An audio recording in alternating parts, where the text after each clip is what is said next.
नमस्कार दोस्तों, मैं हूं देवांग और साइबर वर्ल्ड में आपका स्वागत है। आज के वीडियो से हम बी वेब वल्नरेबल वेब एप्लीकेशन की एक और नई कैटेगरी को प्रैक्टिकली सीखना शुरू करने वाले हैं, जो कि है सेंसिटिव डेटा एक्सपोजर। जी हाँ दोस्तों, आज के वीडियो से हम सेंसिटिव डेटा एक्सपोजर को प्रैक्टिकली सीखने वाले हैं। लेकिन दोस्तों, वीडियो में आगे बढ़ने से पहले अगर आप हमारी चैनल पे नए हैं तो नीचे दिए गए सब्सक्राइब बटन पे क्लिक करके बाजू में दिए गए बेल आइकन को दबा के ऑल पे क्लिक करना बिल्कुल मत भूलिएगा, ताकि ऐसी ही साइबर क्राइम, एथिकल हैकिंग और साइबर सिक्योरिटी से रिलेटेड आने वाली हमारी सारी वीडियोस आप तक पहुंचती रहे और आप ऐसे ही बग बाउंटी, एथिकल हैकिंग सीखते रहें। तो चलिए चलते हैं लैपटॉप की स्क्रीन के ऊपर और सीखते हैं आज के वीडियो को। तो चलिए दोस्तों, आ चुके हैं हम अपने लैपटॉप की स्क्रीन के ऊपर और आज के वीडियो में हम बी वेब वल्नरेबल वेब एप्लीकेशन की एक और नई वल्नरेबिलिटी की कैटेगरी जो है उसे सीखने वाले हैं, जो कि है सेंसिटिव डेटा एक्सपोजर। और उसके अंदर हम फर्स्ट वल्नरेबिलिटी बी बेस 64 वाली जो है वो प्रैक्टिकली सीखने वाले हैं। तो चलिए शुरू करते हैं। यहाँ पे मैंने अपना बी वेब ओपन कर लिया है। ठीक है, सॉरी, यहाँ पे मैंने अपना बी वेब ओपन कर लिया है। इसमें बी और बर्ग से लॉगिन कर लेते हैं हम सबसे पहले। उसके लिए हमें यहाँ पे बर्ब शूट की ज़रूरत पड़ने वाली है, तो ये बर्ब शूट भी मैंने ओपन करके रखा है। यहाँ पे हम आ चुके हैं पोर्टल पेज के ऊपर और आज की वल्नरेबिलिटी जो है वो हम सिलेक्ट करेंगे, जो कि है सेंसिटिव डेटा एक्सपोजर के अंदर बेस 64 एनकोडिंग सीक्रेट। तो अब हम इसके हैक के ऊपर क्लिक करते हैं और करंट सिक्योरिटी लेवल हमारा जो है लो है। ठीक है, तो यहाँ पे हमें बेस 64 के पेज के ऊपर क्या दिखाई दे रहा है, बेस 64 एनकोडिंग सीक्रेट। यहाँ पे एक सेंटेंस लिखा हुआ है, your secret has been stored as an encrypted cookie. ठीक है, तो इससे हमें पता चल रहा है कि इस पेज की जो कुकी है उसकी वैल्यू में कहीं पे हमें एनक्रिप्टेड सीक्रेट हमारा मिल जाएगा। यहाँ पे हिंट दिया गया है, ट्राई टू डिक्रिप्ट इट, मतलब उसे डिक्रिप्ट करने का ट्राई कीजिए। ठीक है, तो चलिए इसकी रिक्वेस्ट हमें कैप्चर करनी पड़ेगी ताकि हमें इसकी कुकी वैल्यू मिल सके। ठीक है, तो यहाँ पे हम बर्ब शूट पे आ चुके हैं और इंटरसेप्ट ऑन करेंगे। अगर आपको बर्ब शूट के बारे में नहीं पता है क्या है, कैसे यूज होता है, क्या चीज़ है, तो इसके लिए मैंने पूरी एक बर्ब शूट ट्यूटोरियल की सीरीज बनाई हुई है। 10-11 वीडियो की पूरी सीरीज है, उसमें मैंने डिटेल में बर्ब शूट सिखाया है। नीचे मैं आपको उस प्लेलिस्ट की लिंक दे दूंगा डिस्क्रिप्शन में, आप वहां पे जाके बर्ब शूट को डिटेल में सीख सकते हैं। मैंने बहुत ही डिटेल में सिखाया हुआ है बर्ब शूट आप कैसे यूज कर सकते हैं, कौन से टैब का क्या इस्तेमाल है, तो आप उसे ज़रूर देखिएगा। तो चलिए आगे बढ़ते हैं वीडियो में। और बेस 64 हमें एनकोड से डिकोड करना है, तो कुकी कैप्चर करने के लिए हम सबसे पहले यहाँ पे हमने इंटरसेप्ट ऑन कर लिया है और अब हम इस पेज को रीलोड करेंगे। तो ये देखिए, यहाँ पे हमारा पेज का रिक्वेस्ट कैप्चर हो चुका है और इसके अंदर हमें कुकी हेडर है वो मिल चुका है। ये देखिए कुकी हेडर, जैसे कि हमें यहाँ पे बता गया है कि एनक्रिप्टेड कुकी है, तो कुकी हेडर हमें यहाँ पे मिल चुका है और इसके अंदर ये हमारा सीक्रेट नाम का पैरामीटर और उसकी वैल्यू दी गई है। ठीक है, तो हमें सीक्रेट नाम के पैरामीटर की वैल्यू को जो है डिक्रिप्ट करना है और पता लगाना है कि ये क्या सीक्रेट है। ठीक है, तो हम इस वैल्यू को कॉपी कर लेंगे और इस बर्ब शूट के अंदर हमें एक टैब मिलता है या फिर टूल मिलता है जिसका नाम है डिकोडर। यहाँ पे ये देखिए डिकोडर है, यहाँ पे जो भी हम वैल्यू डालेंगे एनक्रिप्टेड या डिकोडेड वैल्यू, उसे हम एनकोड या फिर डिकोड कर सकते हैं। ठीक है, तो चलिए हमारा जो एनकोडेड वैल्यू है वो यहाँ पे हम डाल देते हैं। ये देखिए हमने यहाँ पे हमारा एनकोडेड वैल्यू डाल दिया है। इससे हम डिकोड कैसे करेंगे, तो सबसे पहले यहाँ पे हमें पता चल रहा है कि ये बेस 64 एनकोडिंग है। ठीक है, तो बेस 64 एनकोडिंग को हम समझने से पहले या फिर बेस 64 एनकोडिंग को हम डिकोड करने से पहले, सबसे पहले यहाँ पे मैं आपको रिकमेंड करूंगा कि जब भी आप डिकोडर का इस्तेमाल करें, सबसे पहले स्मार्ट डिकोड जो बटन दिया गया है, जिससे कि क्या होगा कि ये जो डिकोडर है वो अपने आप एनकोडिंग को समझेगा और जितना वो डिकोड कर पाएगा वो डिकोड करके आपको दे देगा। तो सबसे पहले आप स्मार्ट डिकोड का यूज़ करिएगा। यहाँ पे मैं स्मार्ट डिकोड पे क्लिक करता हूँ और देखते हैं क्या होता है। ये देखिए मैंने स्मार्ट डिकोड पे जैसे ही क्लिक किया, यहाँ पे मुझे %2f की वैल्यू यहाँ पे मिल रही है स्लैश करके। ठीक है, तो ये स्लैश मेरी %2f की वैल्यू है, जो कि स्मार्ट डिकोडर ने यूआरएल एनकोडिंग है वो समझ के पता लगा लिया कि ये यूआरएल एनकोडिंग है और इसे मुझे डिकोड करना है और डिकोड करके उसने उसकी वैल्यू स्लैश दे दी है। ठीक है, अब इस वैल्यू को हमें जैसे कि पता है कि बेस 64 वैल्यू है, तो चलिए देखते हैं कि ये बेस 64 डिकोड करके कि ये होता है या नहीं। ठीक है, तो डिकोड एज बेस 64 मैं सिलेक्ट करता हूँ और ये देखिए, सॉरी यहाँ पे मैंने सिलेक्टेड पार्ट ही किया इसलिए वो नहीं आया। एक काम करते हैं, ये देखिए पूरा ही सिलेक्ट कर लेते हैं, पूरा ही सिलेक्ट करते हैं या फिर सिलेक्ट नहीं करते हैं, डायरेक्टली ऐसे ही नॉर्मली इसे डिकोड एज बेस 64 करते हैं, देखते हैं क्या वैल्यू आता है। ये देखिए यहाँ पे हमारा हमने ये जो पूरा वैल्यू डिकोड किया तो उसका वैल्यू हमें प्लेन टेक्स्ट मिल चुका है जो कि है एनी बग्स क्वेश्चन मार्क। ठीक है, कोई बग है ऐसा करके हमारा जो ये वैल्यू हमें मिला है वो एक्चुअली में हमारा सीक्रेट है। तो सीक्रेट जो हमारा यहाँ पे हमें कुकी में मिला था, यहाँ पे जो कुकी के अंदर हमें रिक्वेस्ट में जो मिला था, मैं आपको अगर रिक्वेस्ट दिखाऊं तो पेज कहाँ गया, ओके ये रहा पेज और ये उसकी वैल्यू। ठीक है, ये देखिए यहाँ पे कुकी में जो सीक्रेट है उस सीक्रेट की वैल्यू जो है जो बेस 64 एनकोडिंग की हुई है उसका एक्चुअल मतलब यहाँ पे है, उसका डिकोडिंग करके हमने जो सीक्रेट निकाला है वो है एनी बग्स। तो इस तरीके से हम एनकोडिंग को डिकोडिंग कर सकते हैं और पता लगा सकते हैं कि पीछे बैकएंड में क्या जा रहा है। ऐसी सेंसिटिव डेटा जो एक्सपोज होती हो या फिर सेंसिटिव डेटा जो एनकोडिंग फॉर्म में भेजी जा रही हो उसे डिकोड करके हम सेंसिटिव डेटा एक्सपोजर वल्नरेबिलिटी किसी भी वेबसाइट के ऊपर इस तरीके से फाइंड कर सकते हैं। ठीक है, तो चलिए अब आगे बढ़ते हैं और इस वल्नरेबिलिटी को मीडियम सिक्योरिटी लेवल में सीखते हैं। तो यहाँ पे मैंने इसे मीडियम पे सिलेक्ट किया है और सेट करते हैं। तो ये देखिए करंट सिक्योरिटी लेवल मीडियम हो चुका है। यहाँ पे फिर से हमें वही चीज लिख के मिल रही है कि your secret has been stored as an encrypted cookie, try to decrypt it. ठीक है, तो फिर से हम इस पेज की जो है रिक्वेस्ट कैप्चर करेंगे और देखेंगे कि क्या होता है। ठीक है, तो यहाँ पे प्रॉक्सी पे आ जाते हैं और प्रॉक्सी के ऊपर आने के बाद इंटरसेप्ट ऑन करते हैं, फिर से इस पेज को रीलोड करते हैं और ये देखिए यहाँ पे हमारा रिक्वेस्ट जो है कैप्चर हो चुका है और ये हमारा कुकी एट्रीब्यूट पैरामीटर सॉरी हमें यहाँ पे कुकी जो हेडर है वो मिल चुका है और ये सीक्रेट हमारा पैरामीटर और उसकी वैल्यू। ये देखिए इस बार हमें ये वैल्यू कुछ अलग मिल रही है, पिछली बार बहुत छोटी सी वैल्यू मिल रही थी, इस बार हमें ये वैल्यू अलग मिल रही है। तो इस वैल्यू से हमें क्या पता चलता है कि ये कोई बेस 64 एनकोडिंग तो है नहीं। ठीक है, और कोई एनकोडिंग है तो चलिए इसे हम सबसे पहले डिकोडर में ट्राई करते हैं कि ये डिकोड होता है या नहीं। हम इसे निकाल देते हैं, सबसे पहले इस वैल्यू को क्लियर कर लेते हैं और यहाँ पे हम उस वैल्यू को पेस्ट करते हैं, स्मार्ट डिकोड करके देखते हैं।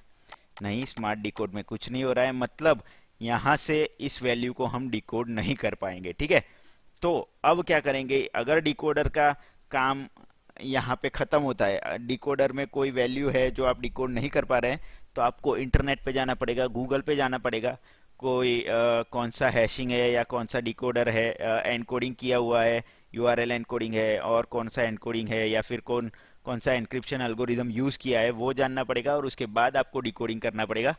तो चलिए हम गूगल की मदद लेते हैं, गूगल पे जाते हैं सबसे पहले। ठीक है, तो गूगल पे पहुंचने के बाद, सॉरी मैं यहाँ पे इस प्रॉक्सी को बंद कर देता हूँ। तो ये देखिए मैंने गूगल यहाँ पे खोल लिया है। अब हम यहाँ पे क्या सर्च करेंगे कि ये जो वैल्यू है, ये जो वैल्यू हमें यहाँ पे मिली है, सॉरी कहाँ गई वैल्यू हमारी, डिकोडर में पेस्ट की थी, ये जो वैल्यू हमें यहाँ पे दी गई है वो वैल्यू क्या है, मतलब कौन सी एनक्रिप्शन एल्गोरिदम यूज करके इसे लिखा गया है, कौन सा एनक्रिप्शन एल्गोरिदम यूज करके इसे एनक्रिप्ट किया गया है उसे जानना है। तो उसके लिए हम क्या करेंगे कि हैश एनालाइजर या फिर एनक्रिप्शन एनालाइजर का यूज करेंगे। तो गूगल पे हम सर्च करेंगे हैश एनालाइजर। ठीक है, हैश एनालाइजर हमें मिलेगा गूगल पे, ये सारी चीज़ें बहुत ही आसानी से मिल जाएंगी। ये देखिए हैश एनालाइजर हमने टाइप किया तो ये सारी वेबसाइट्स हमें एनालाइज करके दे देगी कि कौन सा हैश है, कौन सा एनक्रिप्शन एल्गोरिदम यूज़ किया है या फिर कौन सा जो है कि एनकोडिंग यूज़ किया गया है। ये सारी चीज़ें हमें जो वेबसाइट्स है वो दे देगी। ठीक है, तो चलिए सबसे पहला जो रिजल्ट है वही हम ओपन करते हैं। हाँ, आ चुके हम हैश एनालाइजर पे tunnelsup.com। तो यहाँ पे हम हमारी वैल्यू जो है वो पुट कर देते हैं। ये देखिए मैंने यहाँ पे हमारी वैल्यू पुट कर दी है और एनालाइज पे क्लिक करते हैं। ये देखिए यहाँ पे कोई भी वैल्यू नहीं दी गई है, हैश टाइप नहीं है, बीट लेंथ नहीं है, बेस नहीं है, कुछ नहीं है। तो एनालाइज पे क्लिक करते हैं, देखते हैं क्या वैल्यू देता है। ये देखिए हमें तुरंत ही वैल्यू मिल गई है हैश, उसमें सॉल्ट ऐड किया गया है नहीं, उसका हैश टाइप हमें यहाँ पे दे दिया गया है हैश#1। तो इससे हमें क्लियरली पता चल रहा है कि SHA-1 एनकोडेड वैल्यू है, ठीक है, हैश वैल्यू है। तो इसे हमें SHA-1 से डिक्रिप्ट करना होगा, डिकोड करना होगा, तो हमें हमारी जो वैल्यू है वो मिल जाएगी। यहाँ पे बीट लेंथ भी दी गई है 160। SHA-1 की बीट लेंथ हमेशा 160 होती है, आप याद रखिएगा। कैरेक्टर लेंथ भी SHA-1 की डिफाइंड है पहले से, 40 कैरेक्टर्स ही होते हैं SHA-1 हैश टाइप में या फिर SHA-1 एनक्रिप्शन में, और कैरेक्टर टाइप है हेक्साडेसिमल कैरेक्टर्स, ठीक है।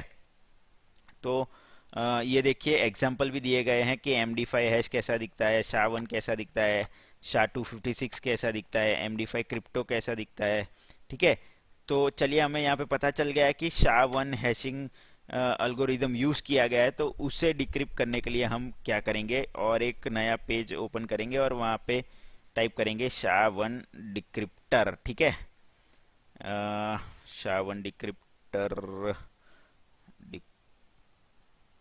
सॉरी, SHA-1 डिक्रिप्ट ऑनलाइन, ठीक है। तो SHA-1 डिक्रिप्ट हम करेंगे, MD5 डिक्रिप्ट, ये चलिए सबसे पहला लिंक खोल लेते हैं। दूसरा कोई है क्या, decode.fr खोल लेते हैं, हैश टूल किट खोल लेते हैं। ये 3-4 रिजल्ट्स हम ओपन कर लेते हैं और देखते हैं कि इसमें से कोई हमें डिक्रिप्ट करके देता है। तो सबसे पहले यहाँ पे MD5 डिक्रिप्ट में जाते हैं और हमारा वैल्यू पेस्ट करते हैं, डिक्रिप्ट के ऊपर क्लिक करते हैं। देखिए यहाँ पे हमें रिजल्ट मिलता है या नहीं मिलता है, देखते हैं। तो यहाँ पे देखिए हमें यहाँ पे उन्होंने मैसेज दिया है, sorry that has not been hash is not in our database, मतलब ये लोग डिक्रिप्ट नहीं कर पा रहे हैं, इसे बंद कर देते हैं, ठीक है। यहाँ पे SHA-1 को, ठीक है, यहाँ पे डालते हैं, डिक्रिप्ट के ऊपर क्लिक करते हैं, देखते हैं क्या रिजल्ट मिलता है हमें। रिजल्ट यहाँ पे दिख रहा है, कुछ तो आ रहा है, वेट कर लेते हैं। Okay, I am not robot. Result क्या भाई, क्या आ रहा है रिजल्ट, जल्दी दिखाओ। ओके, यहाँ पे नो रिजल्ट फाउंड, यहाँ पे भी ये डिक्रिप्ट नहीं कर पा रहा है इसे। तो चलिए कोई और साइट यूज़ करते हैं, हैश, ओके, एंटर हैश और डिक्रिप्ट, ठीक है। यहाँ पे एंटर करते हैं और क्लिक करते हैं इसके ऊपर। ये देखिए यहाँ पे सक्सेसफुली इसने हमें डिक्रिप्ट करके दे दिया है। ये देखिए यहाँ पे अल्गोरिदम इसने फाइंड कर लिया है SHA-1, हमारी हैश वैल्यू है ये, और हैश फॉर जो हमारा प्लेन टेक्स्ट है वो है एनी बग्स, ठीक है। तो हमें हमारा सीक्रेट मिल चुका है एनी बग्स। इस तरीके से आप जो आपको कोई भी किसी भी वेबसाइट पे अगर आप जा रहे हैं, कहीं पे रिक्वेस्ट के अंदर, कुकी में या फिर कोई और जगह पे कोई और पैरामीटर में अगर आपको जो वैल्यूज़ हैं वो एनक्रिप्टेड फॉर्म में मिल रही है, तो इस तरीके से आप पहले उसका एनक्रिप्शन अल्गोरिदम कौन सा यूज़ किया गया है वो फाइंड कीजिए। उसके बाद अगर आपको देख के पता चल रहा है, ये यहाँ पे अगर मान लीजिए आपको कैरेक्टर काउंट करके पता चल जाएगा कि 40 कैरेक्टर्स है, ठीक है, तो ये SHA-1 है या फिर MD5 है, वो भी आपको आसानी से पता चल जाएगा। अगर आपको पता चल रहा है कि ये कौन सा एल्गोरिदम यूज़ किया गया है, तो डायरेक्ट उसका डिक्रिप्टर ऑनलाइन ढूंढिए और उसके डिक्रिप्टर पे जाके वैल्यू को पेस्ट कीजिए और आपको यहाँ पे जो वैल्यू है, प्लेन टेक्स्ट डिक्रिप्टेड वैल्यू है, वो मिल जाएगी। तो इस तरीके से आप एनक्रिप्टेड वैल्यू को डिक्रिप्ट करके जो भी सेंसिटिव इंफॉर्मेशन है उसे गेन कर सकते हैं और उसे रिपोर्ट कर सकते हैं as a sensitive data exposure vulnerability, ठीक है। तो चलिए इस मीडियम सिवियरिटी को भी हमने यहाँ पे क्रैक कर लिया है। तो इस मीडियम जो सिवियरिटी है उसकी भी वैल्यू हमें यहाँ पे मिल गई है, जो सीक्रेट है वो मिल गया है, वो है एनी बग्स। चलिए अब इसे हाई सिक्योरिटी लेवल में टेस्ट करते हैं। तो ये देखिए मैंने यहाँ पे सेट कर लिया है, current security level is high, ठीक है। तो यहाँ पे फिर से सेम पेज है, सेम चीज़ हमें शायद करनी पड़ेगी। देखते हैं कि एक और बार हम इस प्रॉक्सी को, इस पेज की प्रॉक्सी को या फिर इस पेज की रिक्वेस्ट को कैप्चर करते हैं। ये मैंने यहाँ पे इंटरसेप्ट ऑन कर लिया है, पेज पे आ गया। मैं इस पेज को रीलोड करूँगा तो ये देखिए हमें यहाँ पे एक और रिक्वेस्ट मिल चुकी है, इसका कुकी हेडर और इसमें सीक्रेट, ठीक है। इस बार भी हमें ये बड़ी सी वैल्यू मिल रही है, ठीक है। तो इसे हम सबसे पहले हैश फाइंडर या फिर हैश एनालाइजर में जाके चेक करते हैं कि क्या कोई हैश इस वैल्यू को कोई हैश मिल पाता है या नहीं। मेरे हिसाब से ये पुरानी वाली वैल्यू ही है। जी हाँ, पुरानी वाली वैल्यू ही है 83785 और लास्ट में है 738D। मतलब पुरानी वाली वैल्यू ही है और जिसे हमने पहले से डिक्रिप्ट कर दिया है और उसका जो सीक्रेट है वो एनीबग्स है। तो इस वल्नरेबिलिटी को हमने मीडियम और हाई में जो भी वैल्यूज़ मिल रही है वो सेम मिल रही है, ठीक है। तो इसकी वजह से हाई भी हमने इसे क्रैक कर लिया है। तो इस वीडियो में हमने सीखा कि आप एनकोडिंग या फिर हैशिंग एल्गोरिदम या फिर एनक्रिप्शन एल्गोरिदम यूज करके जो भी वैल्यूज पास हो रही होगी किसी भी रिक्वेस्ट में किसी भी वेबसाइट के ऊपर, और अगर वो वैल्यूज पास हो रही है, वो अगर मान लीजिए कोई सेंसिटिव इन्फॉर्मेशन है, तो आप उसे कैसे डिक्रिप्ट करेंगे और कैसे फाइंड कर पाएंगे कि ये सेंसिटिव इन्फॉर्मेशन जा रही है, इसे आप कैसे बग रिपोर्ट करेंगे, ये सारी चीज़ें मैंने आपको इस वीडियो में दिखाई। तो आई होप दोस्तों कि आपको समझ में आ गया होगा कि कैसे आप सेंसिटिव डेटा एक्सपोज कर सकते हैं या फिर सेंसिटिव इन्फॉर्मेशन फाइंड कर सकते हैं और इसे रिपोर्ट कर सकते हैं, ठीक है। तो दोस्तों आज के वीडियो में इतना ही रखते हैं। मिलता हूं मैं आपसे नेक्स्ट वीडियो में एक और नए बग के साथ, एक और नई प्रैक्टिकल वीडियो के साथ। तब तक के लिए टेक केयर। तो दोस्तों इसी के साथ आज के वीडियो में बस इतना ही। आशा करता हूं कि आपको आज के वीडियो में जो भी मैंने प्रैक्टिकली सिखाया वो सब कुछ समझ में आ गया होगा। अगर आपको हमारा ये वीडियो पसंद आया है तो इसे लाइक और शेयर ज़रूर कर दीजिएगा ताकि ज़्यादा से ज़्यादा लोगों तक हमारा ये वीडियो पहुंचे और वो लोग भी बग बाउंटी एथिकल हैकिंग सीख सके। और दोस्तों अगर आपको हमारे इस वीडियो से रिलेटेड या फिर हमारी चैनल से रिलेटेड कोई भी सवाल, कमेंट या फिर कोई भी सजेशन है तो आप हमें नीचे कमेंट सेक्शन में कमेंट करके ज़रूर बता सकते हैं।